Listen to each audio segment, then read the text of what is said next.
دوستو، کل بروز اتوار 14 دسمبر 2025 کو کوہاٹ میں پاکستان تحریک انصاف کا ایک بڑا پبلک گیدرنگ منعقد ہوا، جس میں پارٹی کے تقریباً تمام اہم ریپریزنٹیٹیوز، چاہے وہ سینئر ہو یا جونیئر، بھرپور انداز میں شریک ہوئے۔ اس جلسے میں کئی سٹرونگ سٹیٹمنٹس سامنے آئی، لیکن میں جس بات کی طرف آپ کی توجہ دلانا چاہتا ہوں وہ ہے جنید اکبر خان، جو ان کے صوبائی صدر ہے، ان کے بیان کا ایک پورشن جس میں اس نے کہا بڑے جذباتی انداز میں اور ڈائریکٹ بھی تھا، اس نے ایک نئی پبلک ڈیبیٹ کو جنم دیا۔ اس نے کہا کہ یہ عوام ہے، یہ 2% کے مولوی نہیں ہے جو آپ کی تعریف کرے۔ جنید اکبر خان کے بیان کا پس منظر سمجھنا بے حد ضروری ہے۔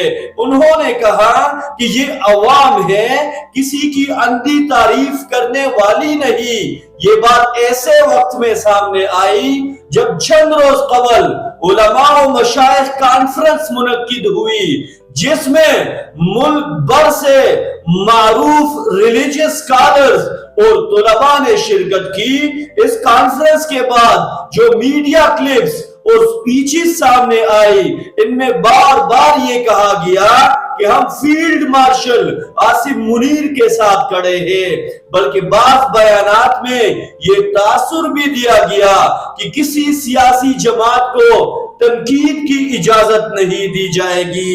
یہی وہ کانٹیکسٹ ہے جہاں سے اصل سوال جنم لیتا ہے۔ یہاں ایک بات واضح ہونی چاہیے، افواج پاکستان نے مئی میں بھارت کے خلاف جو اسٹریٹجک وکٹری حاصل کی، اس پر پوری قوم کو فخر ہے۔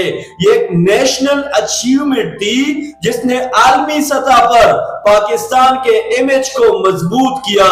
علماء اکرام کا اس کامیابی کو اپریشیٹ کرنا بالکل درست، قابل تحسین اور فطری عمل ہے۔ اس حد تک بات کرنا نہ صرف جائز بلکہ ضروری بھی تھا، کیونکہ یہ نیشنل یونٹی کا تقاضا تھا۔ لیکن سوال وہاں سے شروع ہوتا ہے جہاں اس اپریسیشن کو ایک ایبسولوٹ سپورٹ میں بدل دیا گیا۔ یہ کہنا کہ کسی جماعت کو فوج پر بات کرنے کی اجازت نہیں دی جائے گی ایک سنجیدہ معاملہ ہے۔ پاکستان کا آئین اور قانون واضح طور پر یہ کہتا ہے کہ ادارے اپنے کانسٹیٹیوشنل لیمٹس میں رہ کر کام کریں گے۔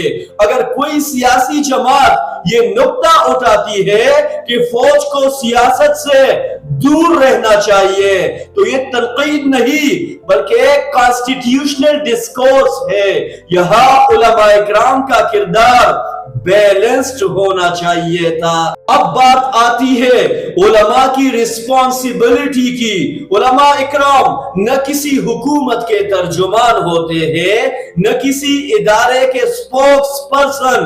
ان کی اصل ذمہ داری یہ ہے کہ وہ حق کے ساتھ کھڑے ہو، چاہے وہ بات حکومت کے حق میں ہو یا اس کے خلاف۔ اگر کوئی عمل آئین، قانون یا اسلامی تعلیمات کے منافی ہو تو اس پر نشاندہی کرنا علماء کی مورل اتھارٹی کا تقاضا ہے۔ یہاں اگر علماء سیاسی جماعتوں اور ریاستی اداروں کے درمیان نیوٹرل برج بنتے تو ان کا کردار زیادہ مؤثر اور قابل احترام ہوتا۔ اور آخر میں ذکر لازم ہے علامہ طاہر اشرفی کا، جن کے بیانات پچھلے 15 سے 20 سالوں سے مسلسل پبلک ریکارڈ پر ہے۔ سوال یہ نہیں کہ وہ کس حکومت کے ساتھ کھڑے ہیں، کس جماعت کے ساتھ ہے یا کیا بیانیہ دیتے ہیں۔ سوال یہ ہے کہ کیا وہ ہر حکومت کو اس کے غلط فیصلوں پر اکاؤنٹیبل بھی بناتے ہیں۔ اگر تعریف ہی معیار بن جائے اور تنبیہ غائب ہو جائے تو پھر کریڈیبلٹی پر سوال اٹھنا فطری بات ہے۔